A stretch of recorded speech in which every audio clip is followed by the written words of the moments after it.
बच्चों, नए वीडियो के साथ आपके सामने इकोनॉमिक्स पढ़ने के लिए हम सब उपस्थित हुए हैं। और जैसा कि हमने कक्षा 12 को हम कवर कर रहे हैं और हमने समष्टि अर्थशास्त्र से इसकी शुरुआत की है। शुरुआत में हम इसके 2 वीडियो बना चुके हैं, जिसमें हमने पहले बात की समष्टि अर्थशास्त्र क्या है और उसके बाद समष्टि अर्थशास्त्र और व्यष्टि अर्थशास्त्र में अंतर क्या है। और इन वीडियो के साथ हमने एक और वीडियो बनाया जिसमें हमने 1929 की महामंदी की बात की। आज बच्चों हम एक नए विषय के साथ उपस्थित हैं, जहां पर हम राष्ट्रीय आय की गणना की शुरुआती चरण की हम लोग बात कर रहे हैं। और इसमें हम वस्तुओं के वर्गीकरण को देखते हैं। जब हम वस्तुओं का वर्गीकरण करते हैं, हमारे अर्थव्यवस्था में अनगिनत वस्तुएं हैं जो उत्पादित की जाती हैं या उपभोग की जाती हैं। इसमें अगर हम बात करें, पहला हमारा जो बातचीत है वो अंतिम वस्तुओं और मध्यवर्ती वस्तुओं में अंतर हमारा आज का विषय है। बच्चों जानें कि अंतिम वस्तुएं क्या हैं।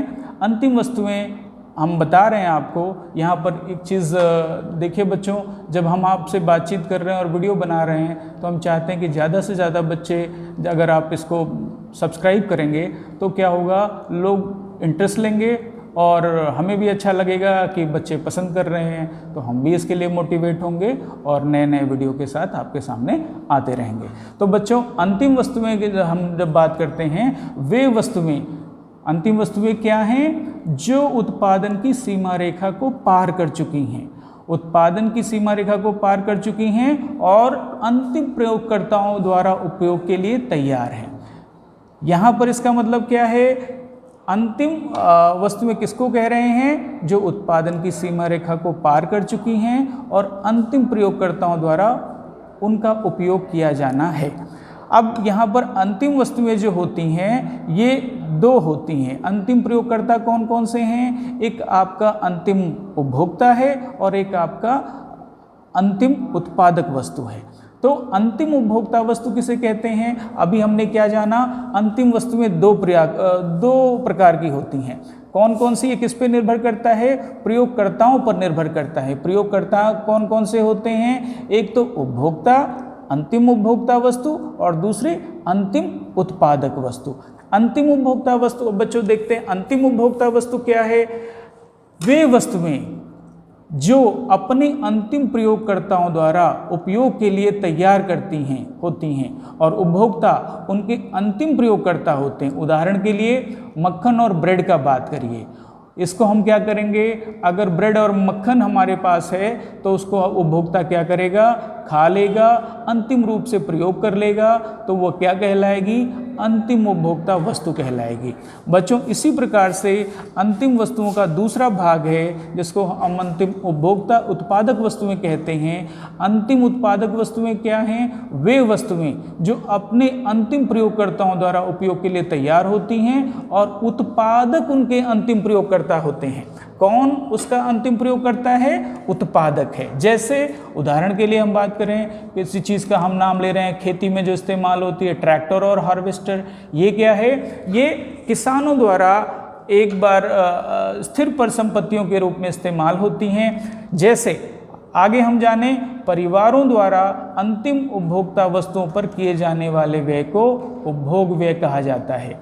अगर अंतिम उपभोक्ताओं द्वारा कोई वस्तु उपयोग की जा रही है, उस पर होने वाले व्यय को हम क्या बोलेंगे, उपभोग व्यय कहेंगे।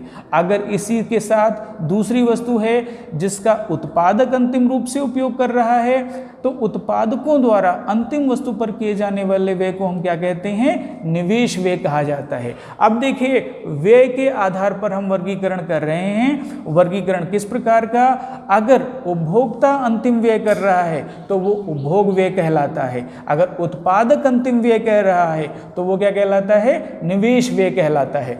देखिए बच्चों, अभी हम अंतिम उपभोक्ता वस्तु के बारे में, अंतिम वस्तुओं के बारे में पढ़ रहे हैं। तो ये हमारा उद्देश्य ही यही है, राष्ट्रीय आय का जब हम अनुमान लगाते हैं तो उनमें केवल अंतिम वस्तुओं को ही शामिल किया जाता है, मध्यवर्ती वस्तुओं को शामिल नहीं किया जाता है। मध्यवर्ती वस्तुओं के बारे में जानते हैं। मध्यवर्ती वस्तुएं क्या होती हैं? मध्यवर्ती वस्तुएं वे हैं जिन्होंने अभी तक उत्पादन की सीमा रेखा को पार नहीं किया है। पहली विशेषता क्या है, ये अभी उत्पादन की प्रक्रिया में कंप्लीट नहीं हुई है, अभी इन पे पूरा उत्पादन का कार्य नहीं हुआ है। दूसरा, अभी इन वस्तुओं में मूल्य वृद्धि की जानी है और वैल्यू एडिशन हो सकता है।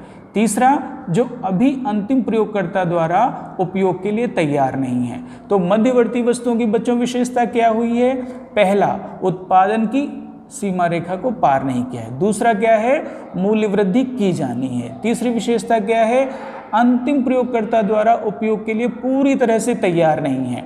तो इसका परिणाम क्या निकला बच्चों, मध्यवर्ती वस्तुएं वे होती हैं जिनमें एक फर्म द्वारा किसी अन्य फर्म से कच्चे माल के रूप में, या दूसरी विशेषता क्या है, पुनः बिक्री के लिए खरीदा जाता है। तो मध्यवर्ती वस्तुएं वे होती हैं जो कच्चे माल के रूप में प्रयोग की जाती हैं या पुनः बिक्री में काम आती हैं। मध्यवर्ती वस्तुओं का मूल्य बच्चों अंतिम वस्तुओं के मूल्य का एक भाग होता है। जब हम अंतिम वस्तु पढ़ते हैं तो उसमें मध्यवर्ती वस्तुओं का मूल्य भी जुड़ा हुआ होता है। इसका मतलब हमने क्या मानना है, मध्यवर्ती वस्तुएं क्या होती हैं, केवल अंतिम वस्तुओं के मूल्य का एक भाग होती हैं। अब इसमें एक खास बात बच्चों और भी है कि एक ही वस्तु मध्यवर्ती हो सकती है और अंतिम वस्तु, एक ही वस्तु में दोनों प्रकार के गुण हो सकते हैं। जैसे उदाहरण के लिए बच्चों हम बात कर रहा है चीनी की अगर हम बात कर रहे हैं, एक मिठाई वाला है, मिठाई वाला क्या कर रहा है, चीनी से मिठाई बना रहा है, और दूसरा आप अपने घर में लाए, चीनी से आपने चाय बनाई। तो दोनों में अंतर क्या हो गया, अगर आपने घर में चीनी से चाय बनाई तो वह अंतिम वस्तु हो गई, अगर हलवाई वाले ने चीनी से मिठाई बनाई तो वो क्या हो गई बच्चों, मध्यवर्ती वस्तु हो गई। इसी प्रकार से एक विद्यार्थी कागज खरीद के, कॉपी खरीद के लाता है तो वह उसके लिए क्या है, अंतिम वस्तु है। लेकिन अगर एक बुक छापने वाला पेपर खरीदता है तो वो कागज उसके लिए क्या बन जाएगा, मध्यवर्ती वस्तु बन जाएगा। यदि वस्तु का उपभोग उत्पादकों द्वारा कच्चे माल के रूप में किया जाता है तो इसे मध्यवर्ती वस्तु माना जाएगा। यदि उत्पादकों द्वारा इसे पुनः खरीदा और बेचा जाता है तो यह मध्यवर्ती वस्तु माना जाएगा। किंतु यदि उत्पादक क्या करते हैं, उस वस्तु को अपनी स्थिर परिसंपत्तियों के रूप में इस्तेमाल करते हैं तो वह क्या कहलाएगी, अंतिम वस्तु कहलाएगी। जैसे उत्पादक ने एक मशीन खरीदी तो वो मशीन उसके लिए क्या हो गई, स्थिर परिसंपत्ति हो गई। स्थिर परिसंपत्ति क्या कहलाएगी, अंतिम वस्तु कहलाएगी। बच्चों इसी बात को और स्पष्ट करते हुए, यदि परिवार द्वारा अंतिम उपभोग के लिए कोई वस्तु खरीदी जाती है तो वस्तु को क्या माना जाएगा, अंतिम वस्तु माना जाएगा। एक वस्तु अपने आप में ना तो अंतिम वस्तु है और ना ही मध्यवर्ती। इसका उदाहरण एक और हम देखें, दूध ना अपने आप में अंतिम वस्तु है और ना ही मध्यवर्ती वस्तु है। इसे अंतिम वस्तु कहना या मध्यवर्ती वस्तु कहना किस पर निर्भर करता है, अंतिम उपयोग पर निर्भर करता है। मान लीजिए आप दूध घर में खरीद के लाए, एक दूध वाला है, उसने 2 जगह दूध दिया। एक जगह उसने क्या किया, एक जगह उसने घर में दूध दिया तो वो क्या बन गया, अंतिम वस्तु हो गया, उसकी चाय बन गई, घर में इस्तेमाल में आ गया। दूसरी जगह आपने क्या देखा, दूध कहाँ गया, हलवाई के यहाँ गया, उसने क्या किया, दूध से मिठाई बनाई, तो अब क्या हो गया, वह अंतिम वस्तु हो गई। तो वस्तु निर्भर कर रहा है अंतिम प्रयोगकर्ता पर। अगर अंतिम उपयोग उसका हो रहा है तो वह उपभोक्ता द्वारा, तो वह अंतिम वस्तु है। अगर उत्पादक द्वारा हो रहा है तो वह क्या है, मध्यवर्ती वस्तु कहलाएगी। तो बच्चों मैंने अभी आपको अंतिम वस्तु और मध्यवर्ती वस्तु में अंतर समझाया। अब मैं चाहता हूँ, ये बोर्ड पे मैंने ये चीज़ें लिख रखी हैं, मध्यवर्ती वस्तु और अंतिम वस्तुओं में अंतर क्या होता है। बच्चों परीक्षा में हमारे 3 नंबर का ये सवाल पूछा जाता है, अंतिम वस्तु और मध्यवर्ती वस्तु में अंतर।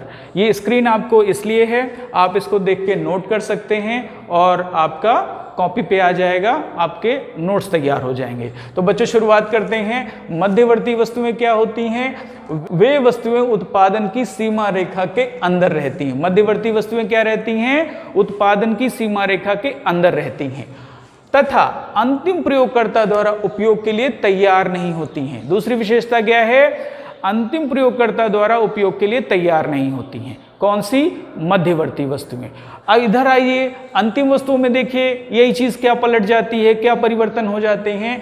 ये वस्तुएं उत्पादन की सीमा रेखा के बाहर होती हैं। ये क्या होती हैं? उत्पादन की सीमा रेखा को पार कर चुकी होती हैं और ये क्या करती हैं? अंतिम प्रयोगकर्ता द्वारा उपयोग के लिए तैयार होती हैं। और दूसरी विशेषता क्या है? इनका अंतिम प्रयोगकर्ता उपयोग कर सकता है।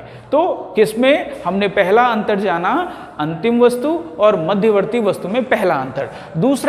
दूसरे अंतर की हम बात करें तो एक लेखा वर्ष के दौरान इन वस्तुओं का उपयोग अन्य वस्तुओं के उत्पादन हेतु कच्चे माल के रूप में किया जाता है। लेखा वर्ष के दौरान एक वस्तु का उत्पादन अन्य वस्तु के उत्पादन में कैसा इस्तेमाल किया जाता है? कच्चे माल के रूप में उपयोग किया जाता है। किसका? मध्यवर्ती वस्तुओं का।